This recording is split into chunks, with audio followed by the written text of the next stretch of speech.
this video, we're going to write an app very similar to our previous app, except this time you're going to create an app about yourself.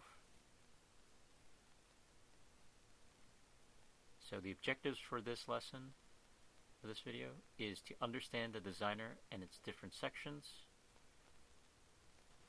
and code an app using the blocks editor. So the topics for this video are, we're going to do a little bit of reviewing, and we're going to create our Hello It's Me app. You're going to work on this activity independently, and then we're going to wrap things up. So let's review a couple of things before we get started. So first, in which section of App Inventor can you add components to your app screen? Is it the designer, the properties, the blocks editor, or the MIT AI2 companion? And the answer is the designer.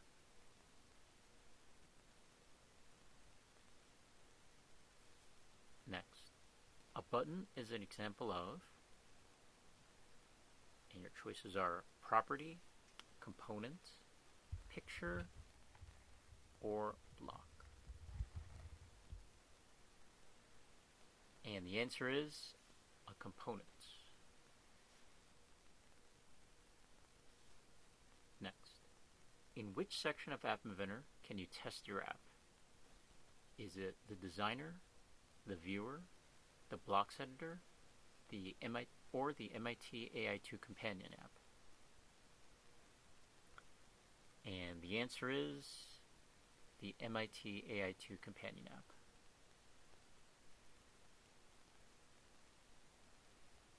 Alright, so let's get started with our Hello It's Me app. So in this activity, you will create a project that will use your own photo and voice to tell people who you are. On your Chromebook, I want you to create a recording of your voice talking about yourself and take a picture of yourself. Now, if you already have a picture of yourself, you can use that. You just have to transfer the file of your picture onto your Chromebook. So, again, log into the App Inventor website and click on Create Apps. Click on Start New Project.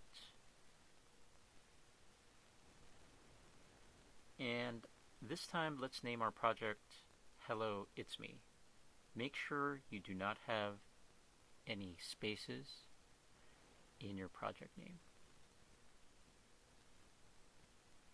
If you're using a tablet, go ahead and click on Tablet Size and drag a button to the viewer.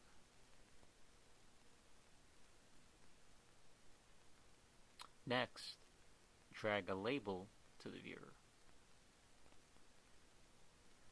Also, drag a player onto the screen in the viewer. And note to yourself, the player will appear under non-visible components. Now, in media, I want you to upload a recording of your voice and your picture. That way you'll have access to it for your app. So again, click on Upload File, and once you're done uploading the files, you should see them listed in media, which means you'll have access to them.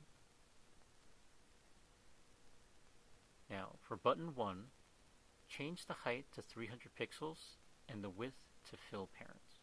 That way you're forcing the size of the button. Feel free to customize this later. Now, for label 1, go ahead and change the text to your name.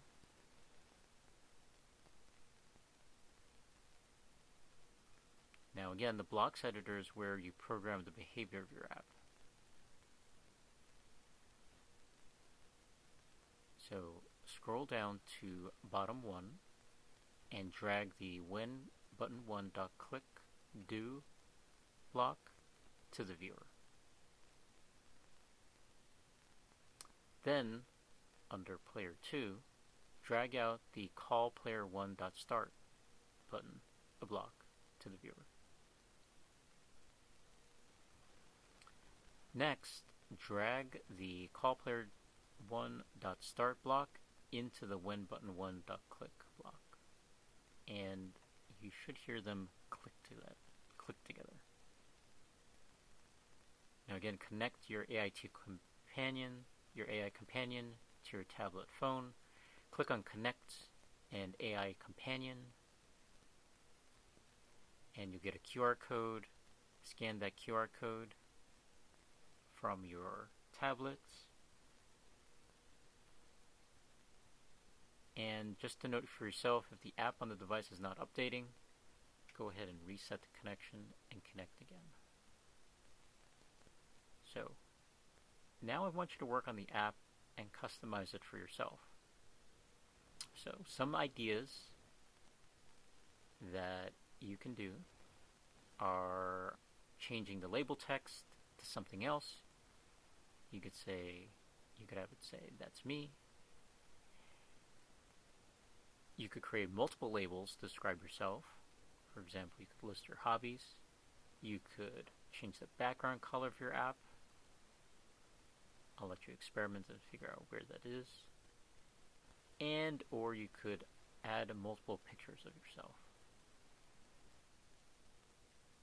Now, if you want to get really creative, you could also say something different when you click on the different pictures of yourself. Alright, so just to wrap things up, think about the things that you've learned about when you built this app. And if you have any questions, feel free to find me in Google Meet or email me at mchang@trschools.com.